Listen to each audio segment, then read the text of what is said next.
Good day everyone. Today's lecture will be all about protein metabolism. So tapos na tayo sa carbohydrate metabolism, tapos na tayo sa lipid So the last metabolism topic is about proteins, and then after this we'll have nucleic acids next.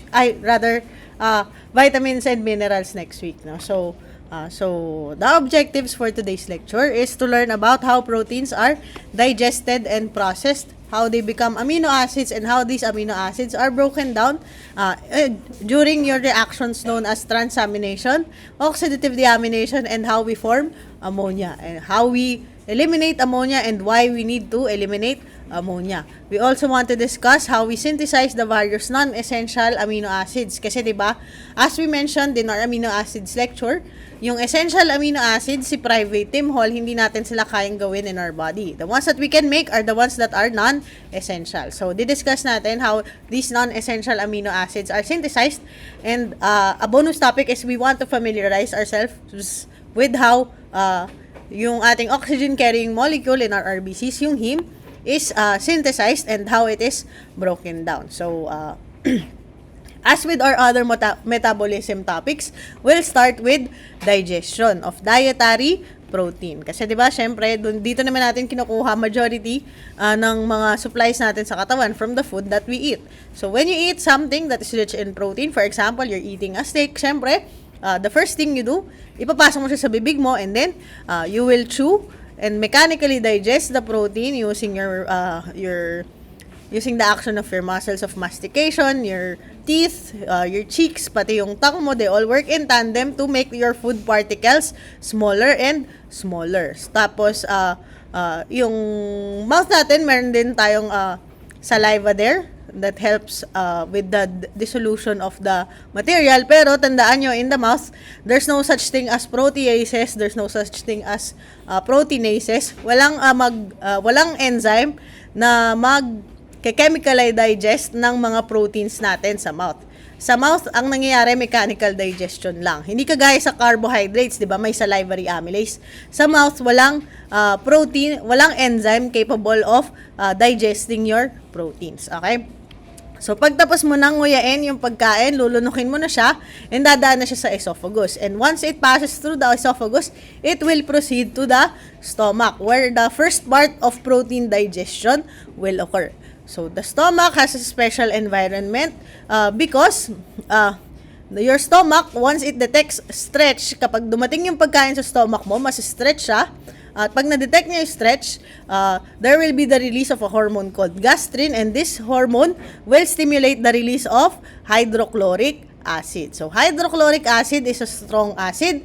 Ito yung dahilan bakit ang pH ng stomach natin ay super baba. It's 1.5 to 2. So, mababa yung pH ng stomach natin due to the presence of hydrochloric acid being secreted by our gastric parietal cells. So, itong hydrochloric acids na to, meron silang several different functions. The acidic environment discourages the growth of bacteria. Pag may nakain kang pagkain na contaminated with bacteria, madedenature na yung bacterial proteins. Of course, may exceptions, kaya tayo nagkakaroon pa rin ng gastroenteritis and other stuff.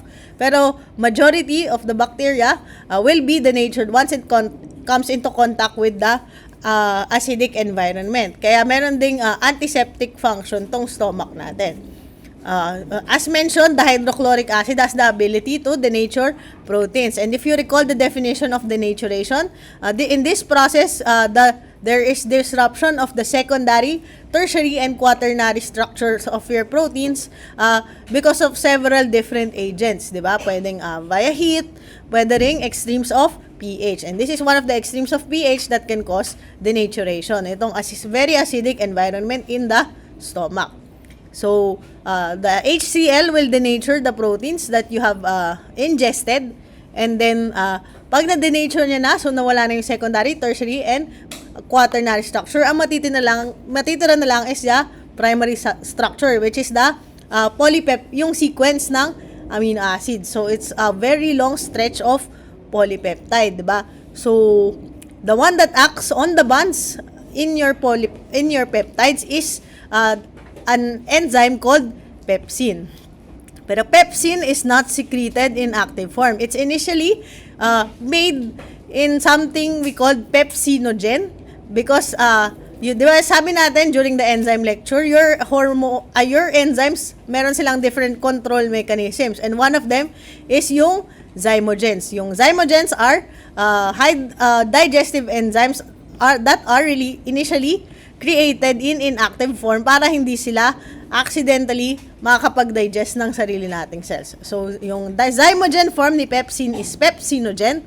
When it's activated, it becomes pepsin. And then your pepsin will act to hydrolyze the peptide bonds in the ingested proteins. At pag na-hydrolyze na yung some of the peptide bonds, you will end up with large polypeptides. So, pag tapos na yung digestion in the stomach, the food will proceed to the small intestine. At pagdating niya sa small intestine, since may kahalo pa siyang mga hydrochloric acid, yung darating actually sa small intestine mo is very acidic.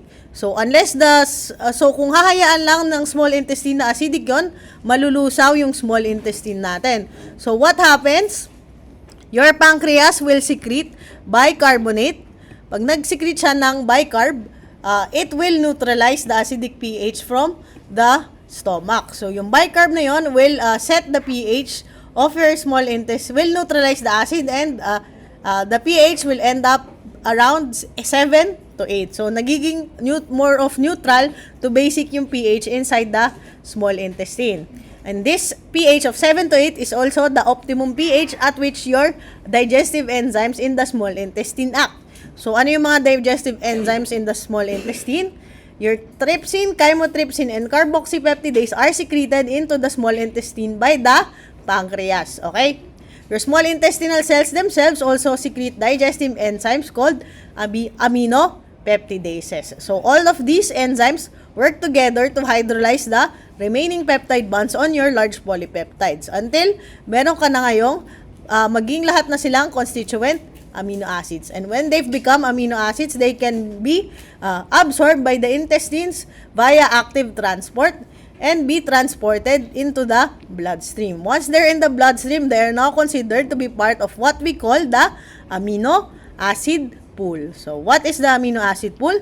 The amino acid pool is the total supply of free amino acids for use in the human body. So, ito, sum total siya ng lahat ng amino acids na makikita sa katawan mo. Hindi siya specific storage protein, hindi siya specific storage cell or area.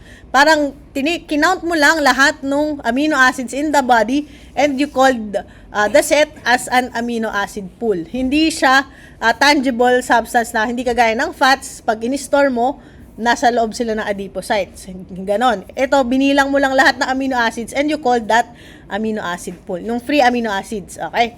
So, what are the sources of your amino acid pool? As mentioned, the dietary protein is a source of the amino acid pool.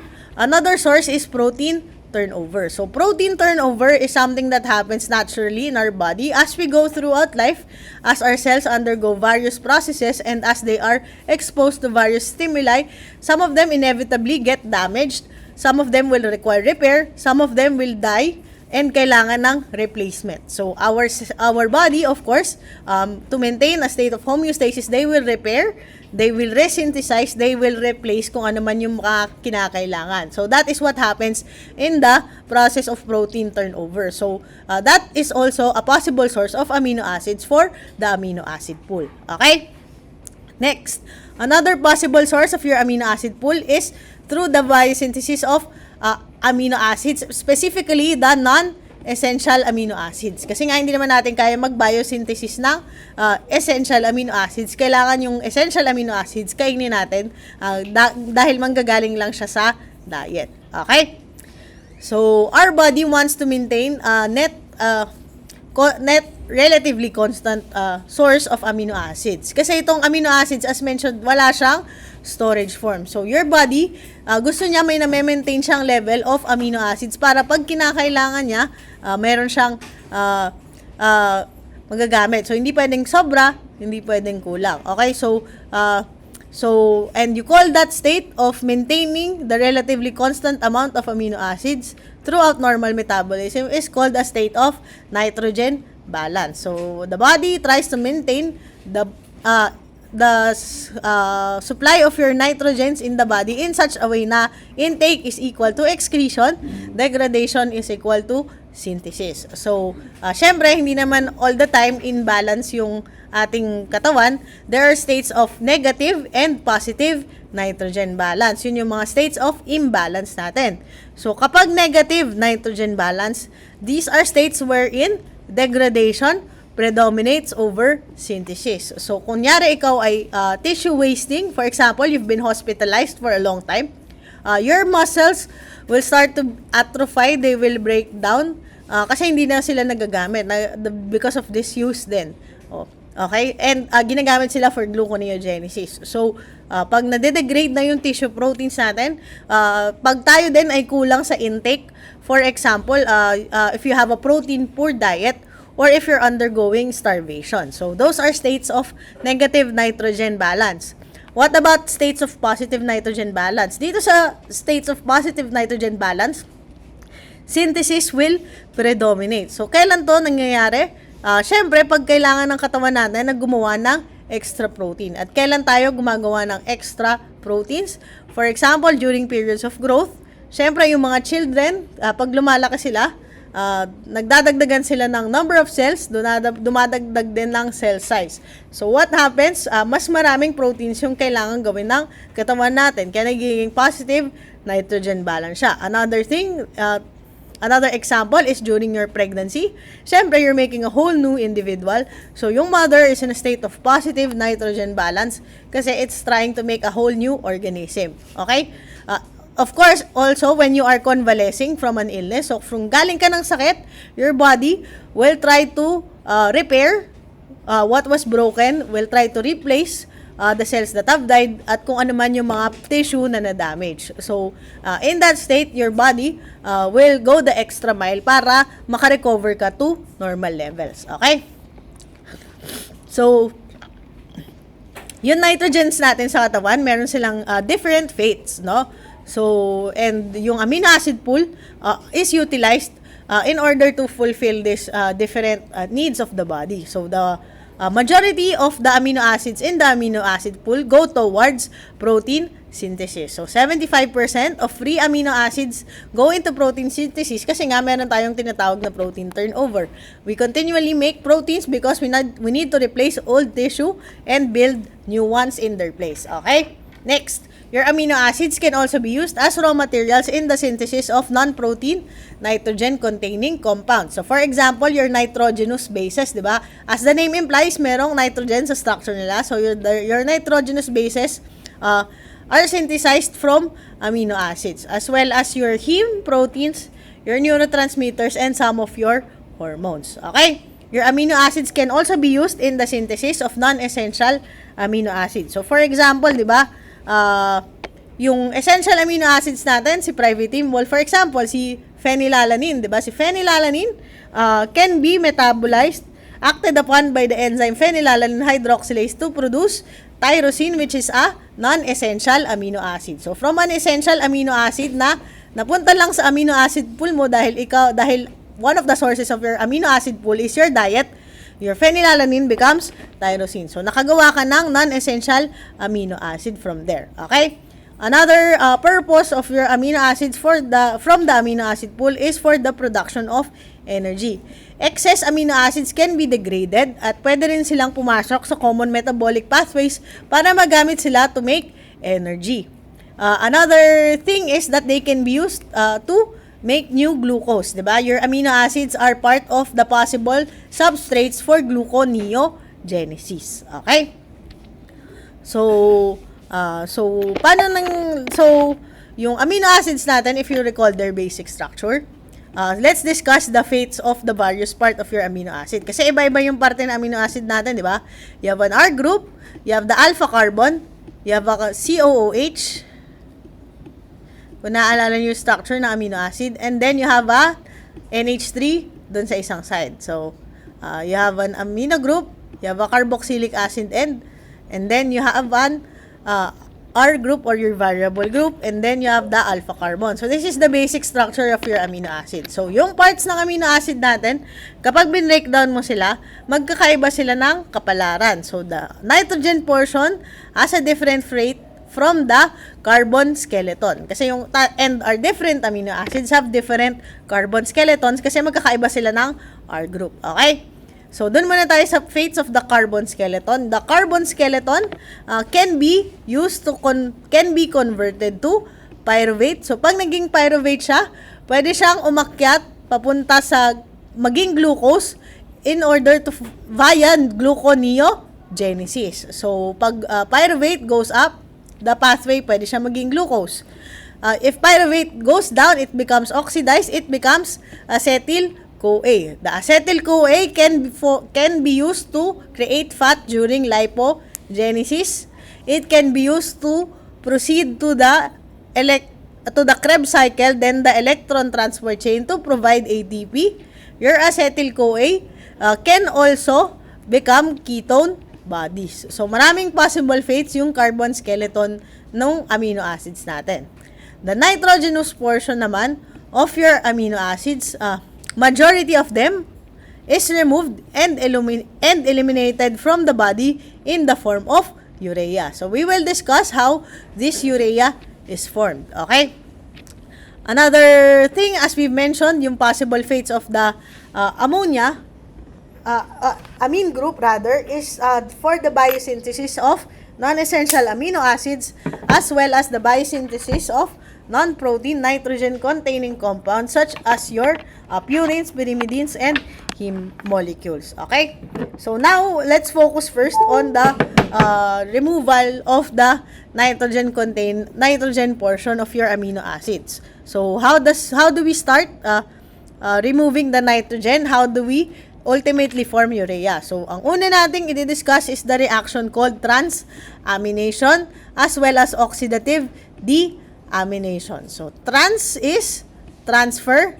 Amine refers to the amino group being transferred. So you are transferring an amino group. Dito naman sa kabila, oxidative. So this is a process that usually requires oxygen. It occurs in the mitochondria. Deamination, ibig sabihin, you are removing an amine group. So, deamination, you are removing an amine group. So, dalawa yung reactions that we will be talking about before we proceed to the urea cycle. So, dito muna tayo sa transamination. So, this transamination, what happens? There is an interchange of an amino group of an alpha amino acid with the keto group of an alpha keto acid. So, ito yung reaction niya. Let's break it down para madaling maintindihan. This is the reactant side. This is the product side. So, what are the reactants? An alpha amino acid and an alpha keto acid. So, this is the keto acid. This is the amino acid. Diba? Sabi natin, yung carbon ng amino acid is the alpha carbon. Meron siyang COOH. Meron siyang NH3. Amino acid. So, this is the alpha amino acid. Ito naman isa, this is a ketone. Yung C double bond O plus an acid. So, this is the keto acid. So, what are you exchanging? The amino group and the keto group. So, yung keto group nito mapupunta dito.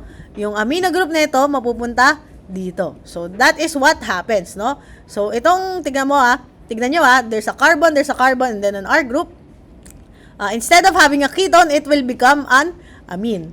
Dito sa kabila naman, there's a carbon, there's an NH3. Instead of having an NH3, yung ketone dito siya mapupunta. So, now you'll have another ketone over here. So, the product is a brand new amino acid and a brand new keto acid. So, ganun yung nangyayari sa transamination. Nagpapalit yung ketone and yung NH3 nung dalawang reactants mo. Okay? Nag-exchange sila. And the enzyme responsible for that is your amino transferases or your transaminases. So, nasa pangalan naman yung ginagawa niya, it transfers your amino group. Okay? So, this reaction actually requires the presence of a B vitamin, si vitamin B6. So, the phosphorylated form of vitamin B6, vitamin B6 is pyridoxine. The phosphorylated form is called pyridoxal phosphate. So, what is the role of pyridoxal phosphate in this reaction? So, pakita natin kung ano yung purpose ng vitamin B6 at ba't kailangan umiinom ka ng 1,6,12 si B-complex, di ba? So, ito si reactant number 1, the amino acid. Ito si reactant number 2, the keto acid. So, the amino acid will donate its NH3 to the vitamin B6.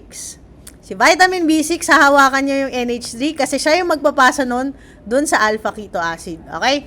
Pag pinasa niya ni alanine, yung NH3 kay B6, si B6 ang ipapalit niya yung oxygen niya dito. Okay? Kaya magiging ketone. So, pag nagkaroon ng ketone, si alanine, imbes na NH3, it will become pyruvate. Okay?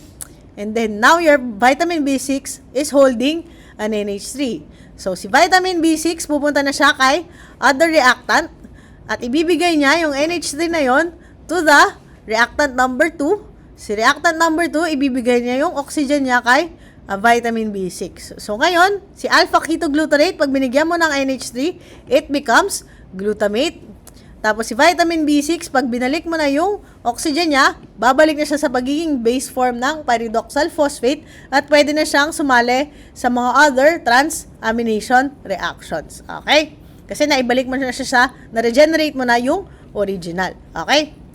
So, what is the, so, tandaan nyo yung mga pairings nung alpha keto acids and alpha amino acids that we are talking about here in transamination. Kasi there are only 3 commonly encountered keto acids in the body. Pyruvate, oxaloacetate, and alpha ketoglutarate. So, pyruvate, we've encountered, this is the end product of glycolysis.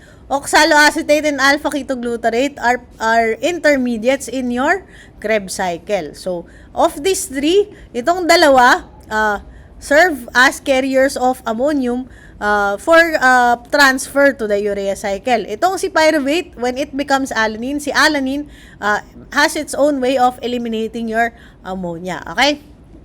So, tandaan natin yung mga amino acid and keto acid pairings, no? For example, your pyruvate, kapag nilagyan mo ng NH3, instead of a ketone, it becomes alanine. Si alanine, pag tinanggal mo yung NH3 at ginawa mong ketone, it becomes pyruvate. So, tandaan nyo yung pagkakapair nila. Pyruvate becomes alanine, alanine becomes pyruvate. Okay? Depende kung nakanino yung NH3. Next, si oxaloacetate is a keto acid. Kapag yung ketone niya, pinalitan mo ng NH3, it becomes aspartate. Si aspartate, pag tinanggal mo yung NH3, ginawa mong ketone, it becomes oxaloacetate. Okay? So, yun yon. Next, you have your alpha-ketoglutarate, a keto acid. Kapag yung ketone part ni alpha-ketoglutarate, pinalitan mo ng NH3, it becomes glutamate. Si glutamate, pag tinanggal mo yung NH3, it becomes alpha-ketoglutarate. So, tatandaan nyo yun. So, what is the purpose of doing these transamination reactions? So, the transamination reactions serves to collect the amino acids, the amino groups rather, from the various amino acids in the body. Kasi, di ba, ang dami nating amino acids.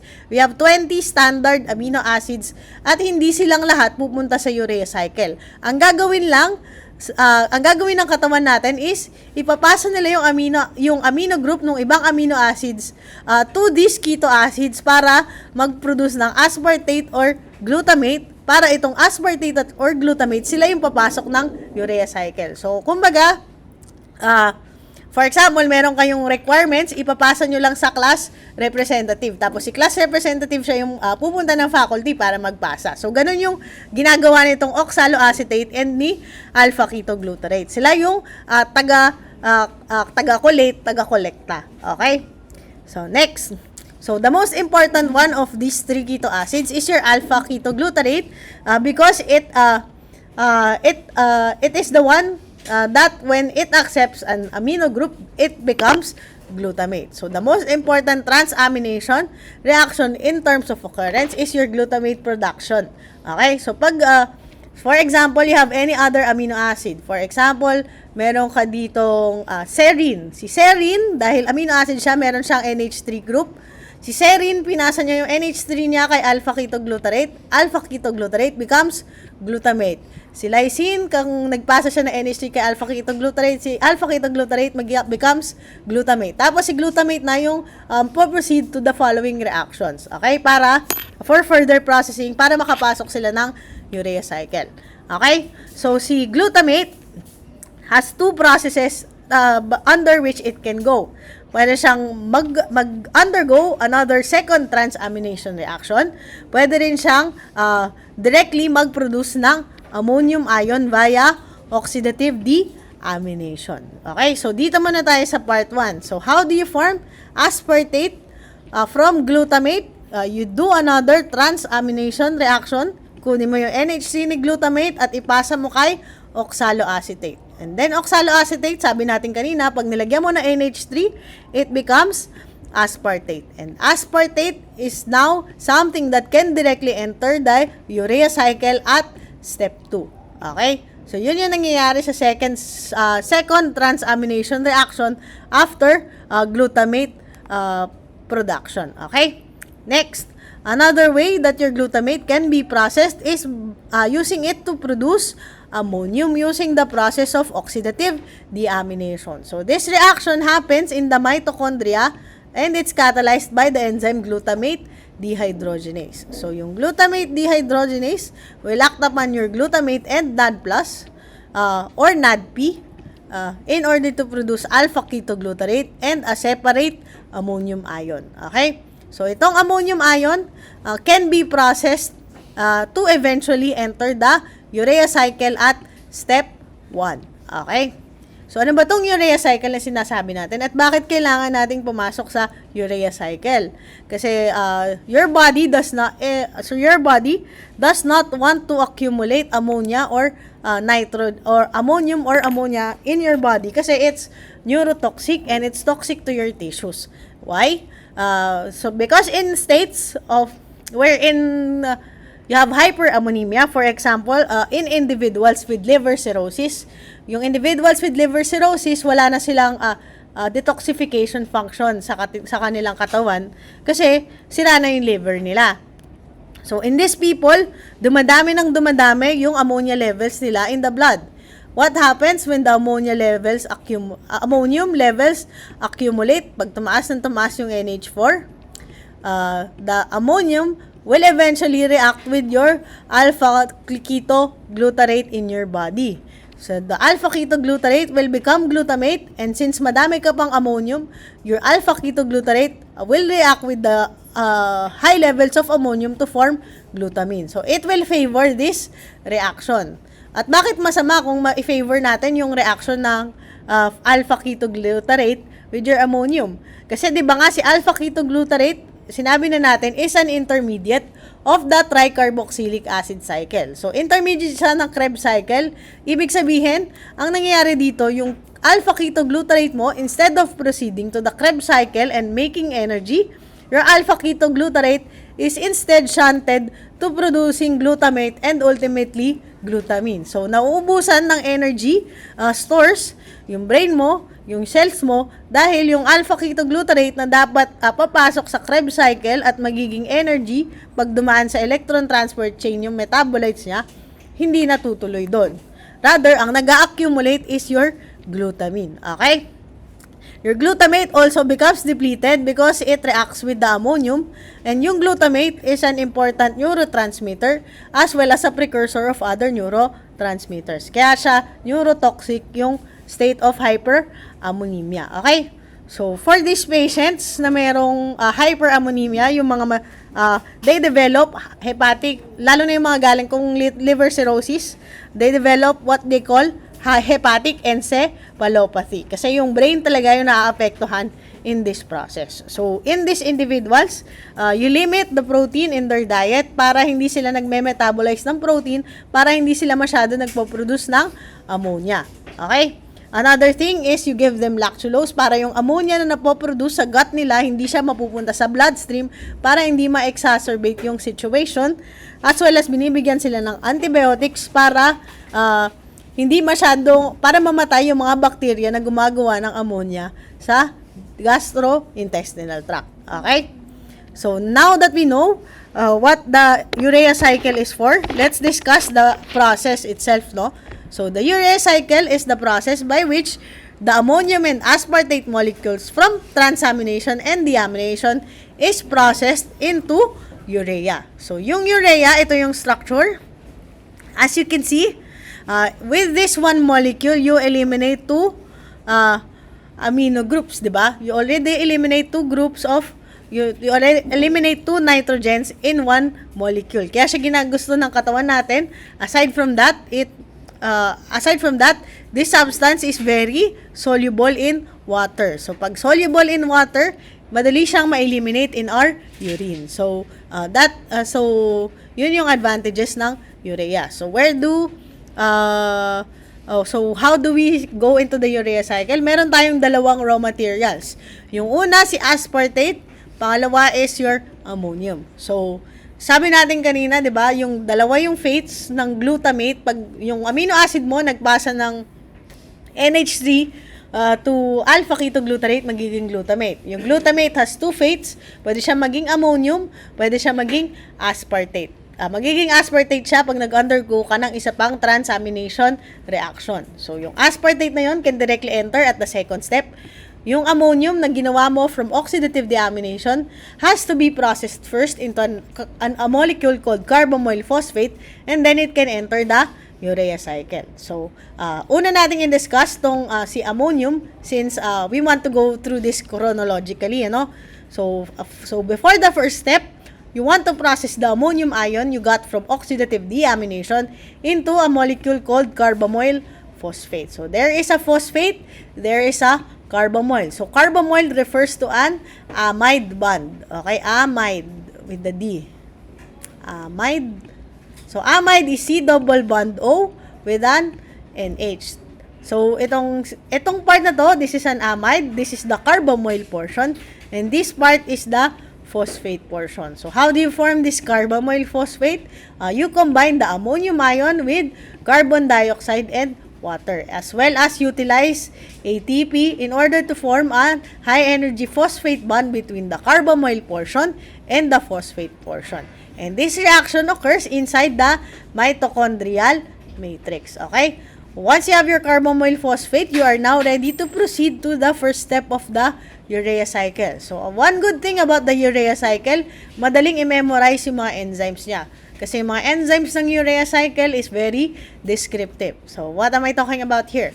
So, the first step of your urea cycle is the carbamoyl group transfer. So, you're transferring a carbamoyl from the carbamoyl phosphate. So, you're transferring the carbamoyl to a molecule of ornithine. And the enzyme responsible is ornithine trans, kasi you're transferring a carbamoyl. So, trans-carbamoylase. So, madali siyang tandaan, no? So, it's ornithine trans-carbamoylase. So, in this process, you break the high-energy bond between the carbamoyl and the phosphate to drive the transfer of carbamol to the ornithine molecule. So, therefore, you will produce a citrulline. Okay? So, this reaction happens in the mitochondrial matrix. So, this is the only reaction in the urea cycle that happens inside the mitochondria. The rest of the reactions will occur in the cytosol. So, the second step of your urea cycle occurs in the cytosol. So, yung citrulline na na-produce mo sa step 1 will go out para makapag-proceed siya sa step 2. So, in your step 2, you have your citrulline. Tapos, sabi natin kanina, di ba, yung two-step transamination process na ginawa natin will produce aspartate. So, dito na papasok yung aspartate na ginawa natin from transamination. So, the aspartate from transamination will condense with your citrulline to produce something called argininosuccinate. So, ano yung enzyme responsible for synthesizing the argininosuccinate? It's argininosuccinate synthase. So, madaling tandaan yung enzymes ng urea cycle. Okay? Next, the third step is a cleavage reaction. You are lysing the argininosuccinate. Therefore, the enzyme responsible is an argininosuccinate lyase. Kasi di ba yung mga cleavage reactions natin, lyase yung enzyme na responsible for the cleavage, no? So this argininosuccinate will be split in half, producing arginine and fumarate. So arginine is an amino acid. Fumarate, if you still recall, is one of the intermediates of your Krebs cycle. Okay, so this is one of the points of intersection between your urea cycle and your Krebs cycle. Okay, next, after you produce arginine, the arginine will now become hydrolyzed using the enzyme arginase. So you're acting upon arginine, the enzyme is arginase. So pag nag-hydrolysis na si arginine, you form urea and you regenerate ornithine. Ornithine which was used in the step 1 of your urea cycle. So sabi natin, ornithine is used in the step 1 and the step 1 occurs inside the mitochondria. So the ornithine will go back to the inside of the mitochondria using an ornithine transporter. The urea will be excreted into the urine para ma-eliminate natin yung excess nitrogens in our body. Okay? So, a bit of summary dun sa mga pinagdi-discuss nating reactions earlier. You have 20 standard amino acids.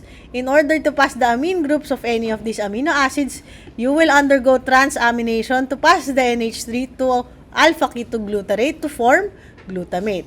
Glutamate, when it undergoes another transamination reaction, will produce aspartate. Kapag hindi ka naman nag-transamination, you rather underwent oxidative deamination, you will produce an ion of ammonium.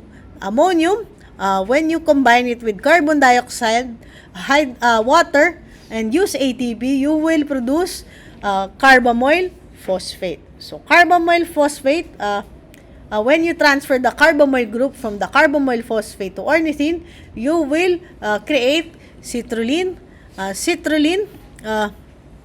When it is condensed with aspartate, you will synthesize argininosuccinate using the enzyme argininosuccinase. And then your argininosuccinate synthase. And then your argininosuccinate synthase will be cleaved using the enzyme argininosuccinate lyase to form arginine and fumarate, which is one of the intermediates of the Krebs cycle. Okay? And then your arginine will be hydrolyzed by arginase to form ornithine and urea. Okay? So, now you're done with the urea cycle. So, doon naman tayo sa interactions of your citric acid cycle with the urea cycle. Diba? Sabi natin, fumarate is one of the intermediates, and once it goes down the sequence of reactions in your citric acid cycle, you will be able to form oxaloacetate. So, pag si oxaloacetate, pinasahan mo ng NH3 molecule, it becomes aspartate. And the aspartate can actually re-enter the urea cycle via the second step. Okay? Gets? So, tapos na tayo sa digestion or degradation of the nitrogen portion. Now, let's go to the degradation of the carbon portion. So, we have 20 different amino acids, 20 different amino acid degradation pathways. So, hindi natin i-discuss yung 20 na yun. Tandaan nyo lang that the different degradation pathways converge in a manner that results in just 7 metabolic products. So, 1, 2, 3, 3, 4, 5, 6, and 7. So, these are the 7 metabolic products kung saan nagko-converge yung 20 degradation pathways of the 20 standard amino acids. And these 7 metabolic products can end up ultimately as glucose, either glucose or either in production of ketone bodies. So, itong mga amino acids natin actually can be classified based on the end product they produce when you degrade them. Some of the amino acids produce only ketones, hindi nila kayang mag-produce ng glucose. Some of the amino acids produce only glucose at hindi nila kayang mag-produce ng ketones. While meron tayong several amino acids that can produce both ketones as well as glucose. So, yung amino acids that are purely ketogenic or can only produce ketones are leucine and lysine. The amino acids that can produce both glucose and ketone bodies are phenylalanine, isoleucine, threonine, and tryptophan. So, and then all of the other remaining amino acids are considered as purely glucogenic. So, hindi nila kayang gumawa ng ketone bodies. Okay? Next, so tapos na tayo dun sa fate of the amino acid carbon skeletons. Now, let's go into how non-essential amino acids are synthesized. Kasi isa to dun sa possible fates nung mga amine groups natin, di ba? You can use so your non-essential amino acids as mentioned are the amino acids that can be made kasi yung essential sila yung kailangan nating kainin. So where do your non-essential amino acids come from? They can come from glycolytic intermediates, from citric acid cycle intermediates, products of transamination, or from oxidation of essential amino acids. So from glycolytic intermediates, you have your 3-phosphoglycerate. Pwede mo siyang ma-convert into the amino acid serine, which can be converted to cysteine and glycine. Your alpha keto acid pyruvate can be transaminated to form alanine, 'di ba? Your citric acid cycle intermediate oxaloacetate can also be transaminated to form aspartate, which can be converted to asparagine. Your alpha keto acid alpha ketoglutarate can also undergo transamination to form glutamate, which can be used to produce glutamine or proline. Okay? And then, you can actually make non-essential amino acids from essential ones via oxidation of your phenylalanine using the enzyme phenylalanine hydroxylase to form tyrosine. So, these are the means by which we synthesize the non-essential amino acids. Okay? So, now let's go into the summary ng mga pinagdaanan nating metabolic pathways, di ba? So, ito yung simplified form nung mga points of intersection nung mga metabolic pathways natin. So, 'di ba? Sabi natin, when you digest your dietary carbohydrates to form glucose, glucose can undergo breakdown in the process of glycolysis to form pyruvate. And then the pyruvate can be oxidized to form acetyl-CoA. Your acetyl-CoA majority will proceed to the Krebs cycle, and its metabolites will enter the electron transport chain to produce ATP. Yung pyruvate mo produced in glycolysis can also be created from other substances, as well as it can go upwards into the process of gluconeogenesis. Okay? Meanwhile, sa fat metabolism naman, your dietary lipids are usually your triacyl glycerols, which is made up of glycerol and fatty acids. Your glycerol can be converted to dihydroxyacetone phosphate and enter glycolysis or gluconeogenesis. Yung fatty acid portion naman ng triglycerides mo can be broken down using the beta oxidation pathway to form acetyl-CoA. The acetyl-CoA can be used to create new fatty acids in the process of lipogenesis, or it can be used to create ketone bodies. Okay? So, dito naman tayo sa mga diniscuss natin today. Your dietary proteins, once broken down, become amino acids that are used to synthesize tissue proteins, non-protein nitrogen compounds, or non-essential amino acids. The amino acids, once degraded, can undergo transamination or deamination. So, pag nag-transamination ka, utilizing your alpha keto acids, you can actually form aspartate, and the aspartate can be converted to oxaloacetate and enter the Krebs cycle. Yung pag nag-undergo ka naman ng oxidative deamination, you will produce an ammonium ion. The ammonium ion will be converted to carbamoyl phosphate, which will enter the urea cycle. In the urea cycle, you will also eventually produce fumarate from the cleavage of your argininosuccinate. And the fumarate is one of the intermediates of the citric acid cycle. Okay? So, and then the ultimate product of your urea cycle is your urea. So, yun yung interrelation of the different metabolic pathways that we have discussed, no?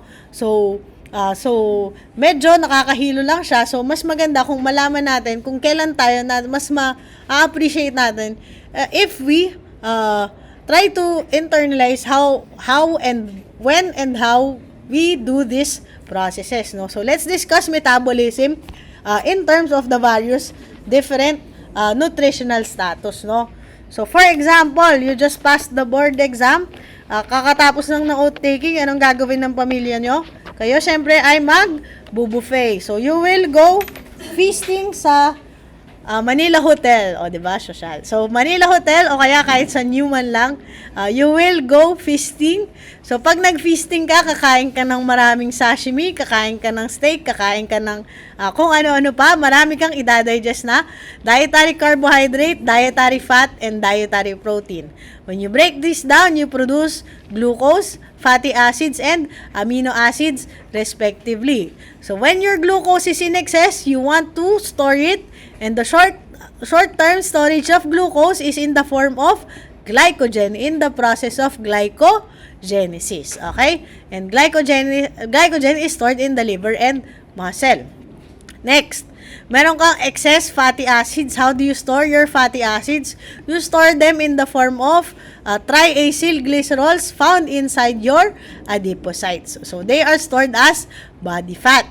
Next, yung amino acids digested, walang storage form as we mentioned. They will just join the amino acid pool.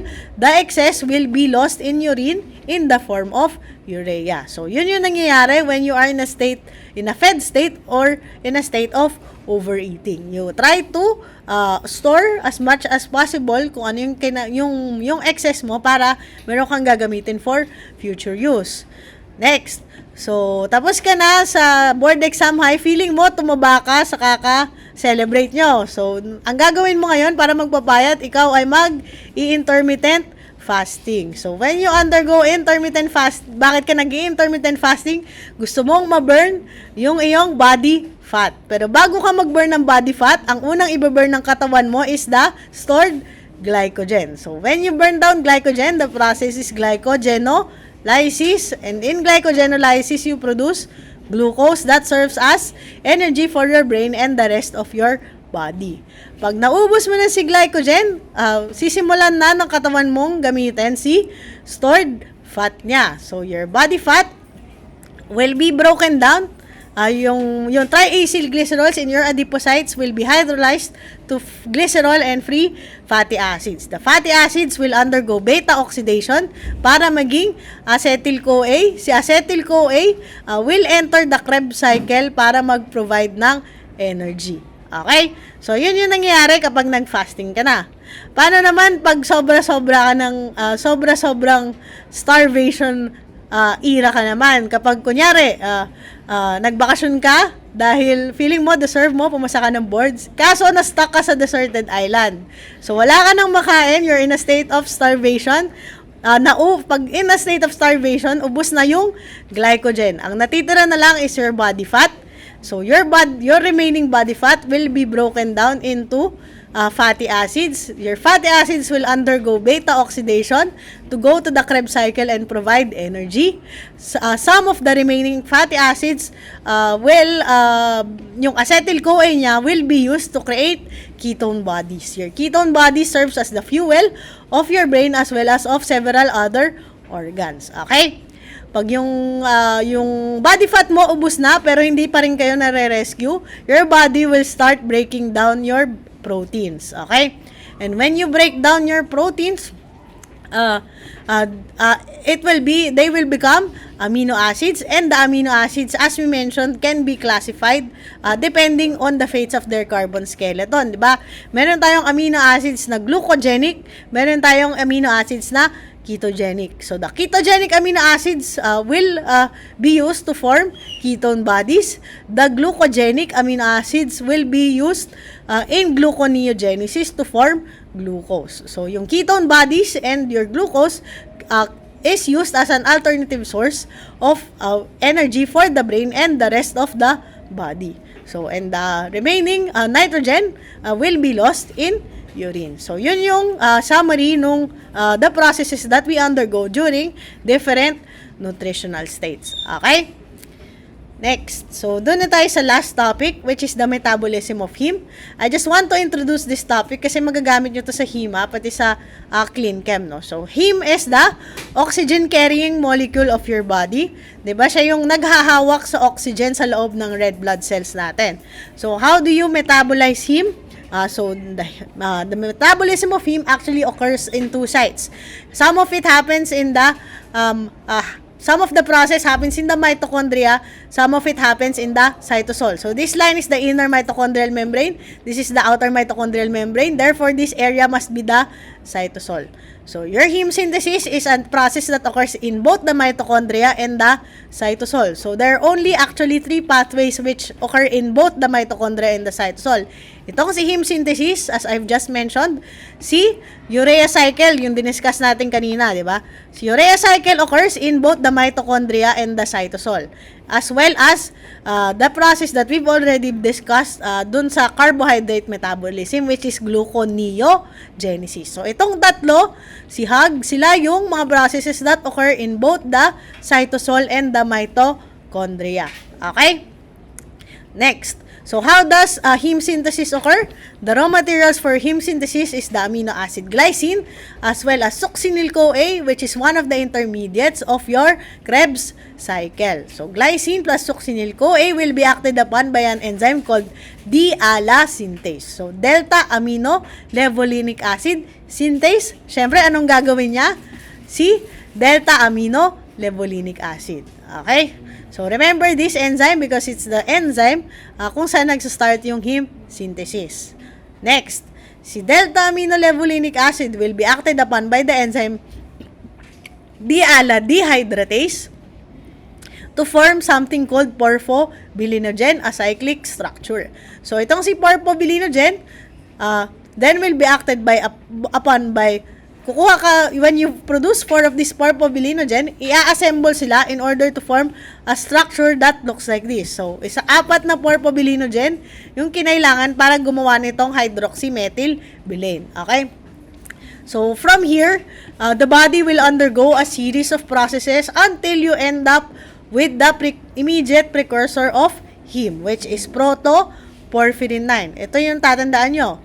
Itong part na to, si delta-aminolevulinic acid, si porphobilinogen, and then eventually, the immediate precursor of heme, which is protoporphyrin 9. So, anong pinagkaiba ni protoporphyrin 9 kay heme? Si heme may iron na sa gitna, si protoporphyrin 9, yung carbon skeleton pa lang, wala pa siyang iron. So, the enzyme that adds the iron to your protoporphyrin 9 is your ferrochelatase. Kaya nga may ferro, di ba? Kasi naglagay ka ng iron. And then, pag may iron na siya, pwede na siyang humawak ng oxygen. It becomes now your heme molecule. Okay? So, yun yung nangyayari when you synthesize your heme. And your heme is used by the RBCs to carry the oxygen. Okay? So, it will stay inside the RBC for how long the RBC lives, no? So, yung lifespan ng RBC natin is 120 days. Eventually, yung RBCs natin, madadamage sila, tatanda sila, at pag tumanda sila, the RBCs will be broken down. At pag bin-break down yung RBCs, we will also degrade the heme inside of it.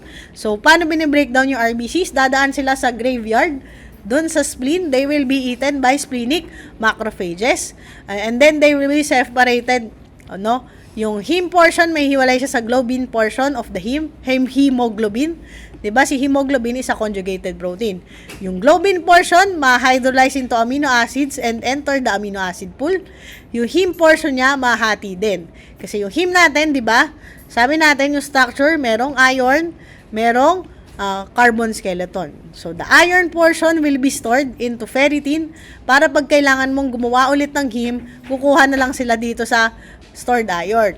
And then, the carbon portion will be metabolized into what we call bile pigments. Kaya sila pigments kasi they give color. They give color to your stool as well as to your urine. Okay?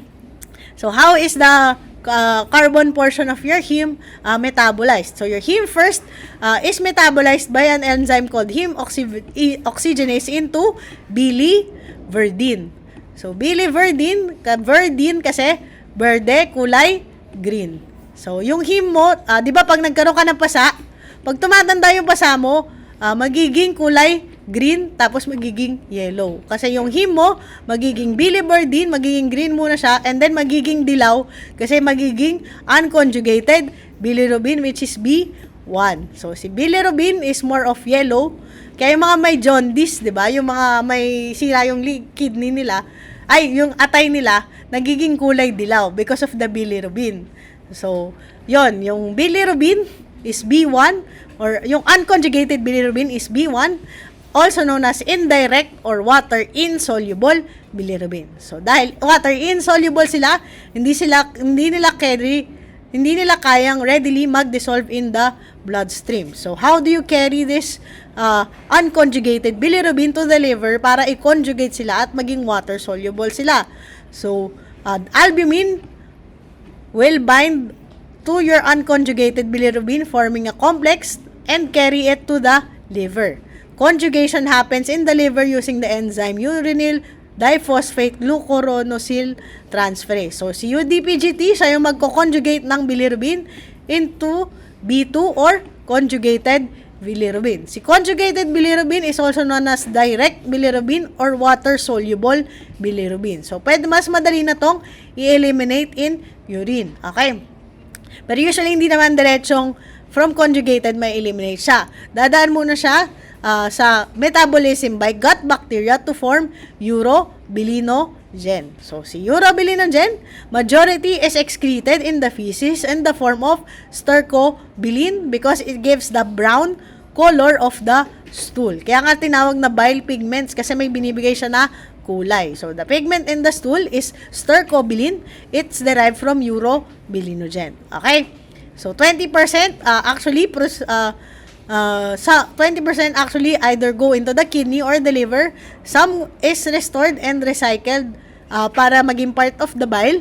10% goes into the kidney to become urobilin. Urobilin gives the color yellow to your urine. Okay?